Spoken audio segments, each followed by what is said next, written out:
함께 신앙 고백하시겠습니다. 나는 전능하신 아버지 하나님 천지의 창조주를 믿습니다. 나는 그의 유일하신 아들 우리 주 예수 그리스도를 믿습니다. 그는 성령으로 잉태되어 동정녀 마리아에게서 나시고 본디오 빌라도에게 고난을 받아 십자가에 못 박혀 죽으시고 장사된 지 사흘 만에 죽은 자 가운데서 다시 살아나셨으며 하늘에 오르시어 전능하신 아버지 하나님 우편에 앉아 계시다가 거기로부터 살아있는 자와 죽은 자를 심판하러 오십니다. 나는 성령을 믿으며 거룩한 공교회와 성도의 교제와 죄를 용서받는 것과 몸의 부활과 영생을 믿습니다. 아멘. 찬송가 453장입니다.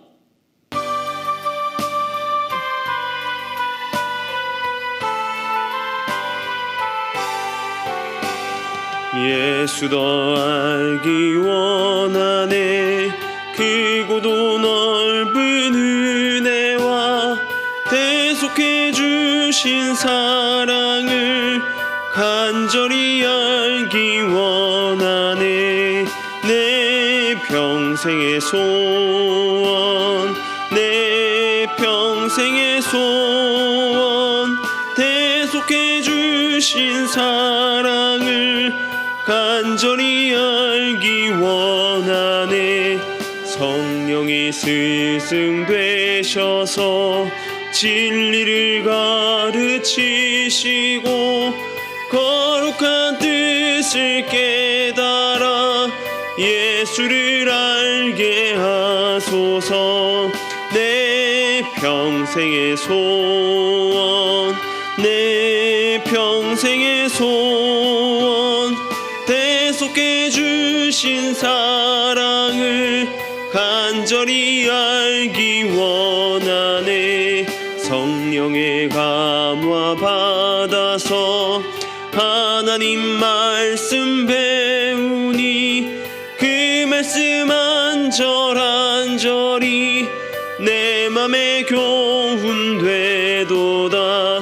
내 평생의 소원, 내 평생의 소원, 대속해 주신 사랑을 간절히 알기 원하네.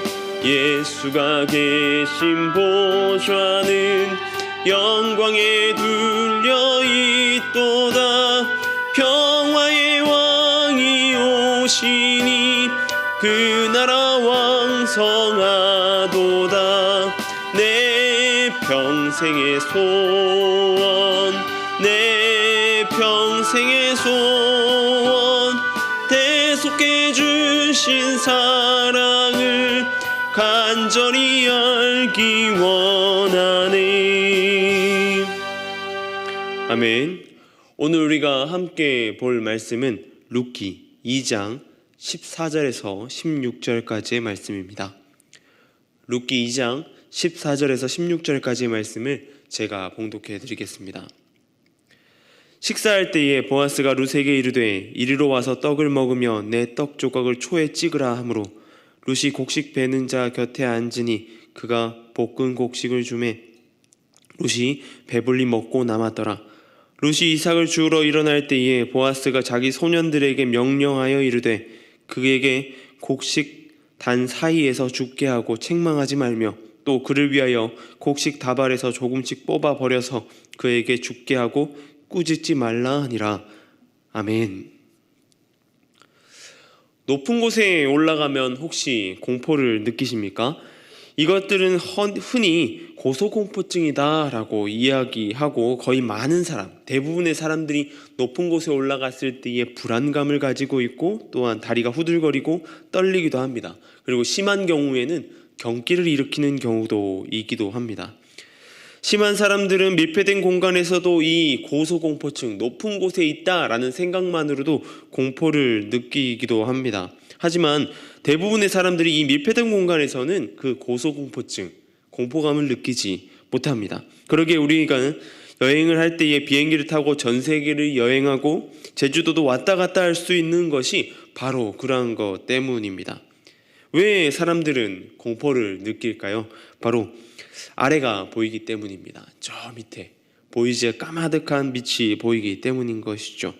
앞은 잘 보고 가다가도 아찔한 아래를 바라보면 걸음을 멈추게 되고 두려워하게 됩니다. 인간은 다른 것에 두려움이 있다라고 말하기보다는 아래로, 낮은 곳에 대한 두려움이 있는 것 같습니다.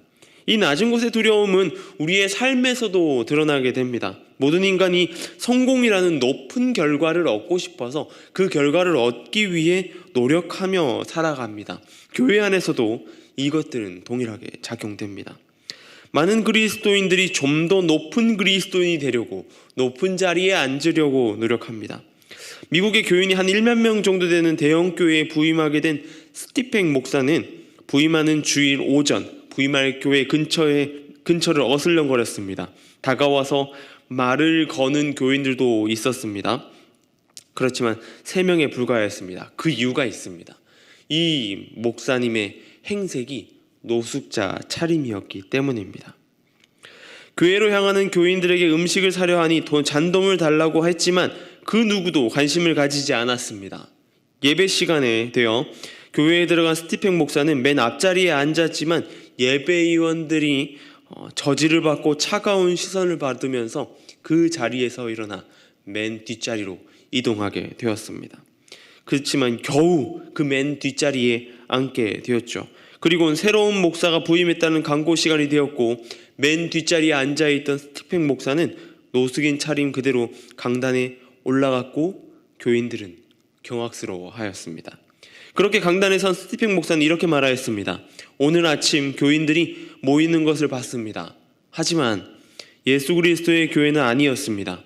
세상에는 교인들이 많이 있습니다. 하지만 제자가 부족합니다. 여러분들은 언제 제자가 될 것입니까? 라는 말을 남겼습니다. 교회에서도 이 낮은 자리로 가는 것을 많은 이들을 꺼려합니다. 그리고 높은 자리라고 말하기는 그렇지만 무언가 권위 있어 보이고 사람이 우러러 볼 수 있는 자리를 찾습니다. 그럴 때에 중요한 것은 주변을 돌아보지 못한다라고 하는 것입니다. 오늘 본문은 보아스의 돌아봄을 볼 수 있습니다. 보아스의 삶은 어느 정도를 넘어 잘 살아가고 있는 것처럼 보여집니다. 많은 소년들과 소녀들이 있었고 이를 돕는 자들이 있었습니다. 그리고 많은 인력이 동원되어 보리를 추수하는 것을 볼 수 있습니다. 그리고 그 밭에 삶을 유지하고 따라오는 사람들이 있었습니다. 바로 룻입니다. 이스라엘에는 가난한 자들과 나그네들을 위하여서 추수할 때에 그 추수를 완벽하게 하지 않고 조금 남겨두는 풍습이 있습니다. 그런 상황에 정말 어려운 사람, 이 환경이 낯설고 어려운 여인 룻이 이 보아스의 밭에 와 있는 것입니다. 먼저 보아스는 삶을 위해서 자신의 밭에 와 있는 여인 룻에게 친절과 물질을 베풀었습니다. 14절의 말씀입니다. 식사할 때에 보아스가 룻에게 이르되 이리 와서 떡을 먹으며 내 떡 조각을 초에 찍으라 하므로 룻이 곡식 베는 자 곁에 앉으니 그가 볶은 곡식을 주매 룻이 배불리 먹고 남았더라. 먹을 것을 제공해 주었습니다. 이것은 어찌 보면 어느 누구나 할 수 있는 것이라고 보여집니다. 그런데 룻을 향하여서 떡 조각을 초에 찍어 먹어라 라고 이야기하는 것을 볼 수 있습니다. 고대 애굽에서는 노동자들의 일의 능률과 그들의 피곤함을 해결하기 위하여서 초와 기름을 섞은 소스에 찍어서 먹었다라고 합니다. 우리가 잘 생각해보면 발사믹 소스와 비슷하지 않은가라는 생각을 해보게 됩니다. 뜨거운 뙤약볕 아래서 장시간 일하면 자칫 일사병이 올 수도 있기 때문입니다. 그러기에 초에 찍어서 그 초로 인하여서 이 체력을 유지했던 것입니다. 그런 룻의 경우 아침 일찍 나와서 시어머니인 나오미를 모시기 위해 잠깐 집에 들어갔다가 다시 돌아와서 계속해서 일을 하였습니다. 그녀가 잘 먹었을까요?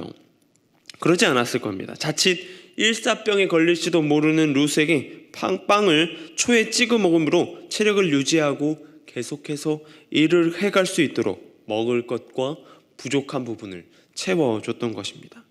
그런데 여기서 보아스의 진정한 도움이 끝맺는 것은 아닙니다. 그의 진정한 배려는 16절에서 볼 수 있습니다. 또 그를 위하여 곡식 다발에서 조금씩 뽑아 버려서 그에게 줍게 하고 꾸짖지 말라 하니라.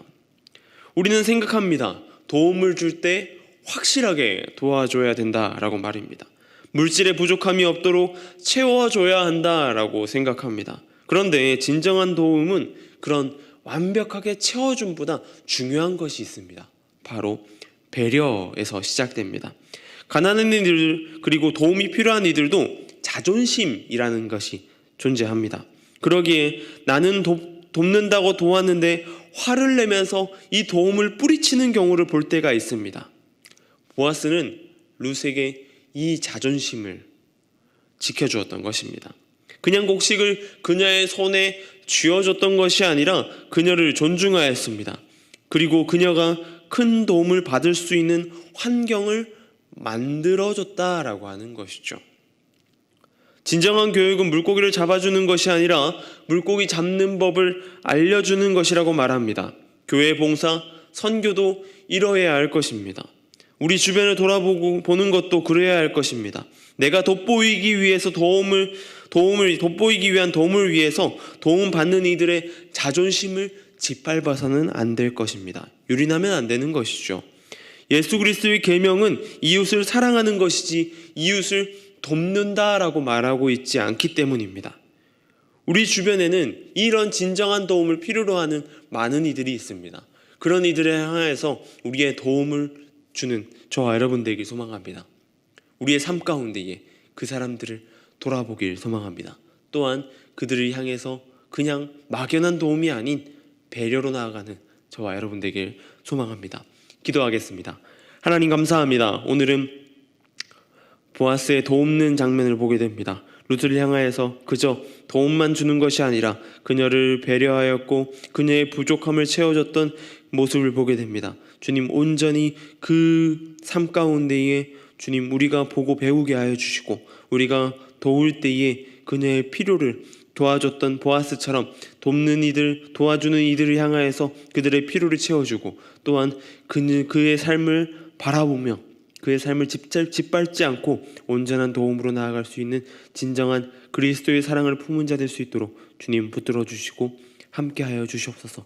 주님, 미얀마 땅을 위해 기도합니다. 그 땅 가운데에 도움이 필요합니다. 기도가 필요합니다. 그 땅 가운데에 주님의 사랑이 필요합니다. 온전히 함께하여 주시고 붙들어 주시옵소서.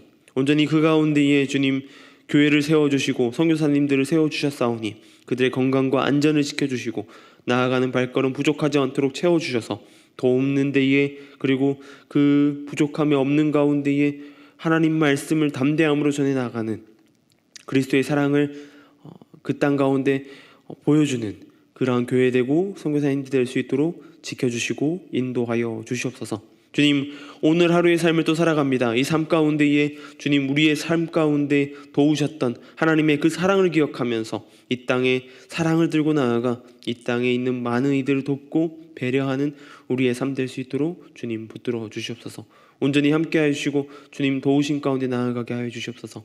감사합니다. 이 모든 것 우리 주 예수님의 이름으로 기도드립니다. 아멘.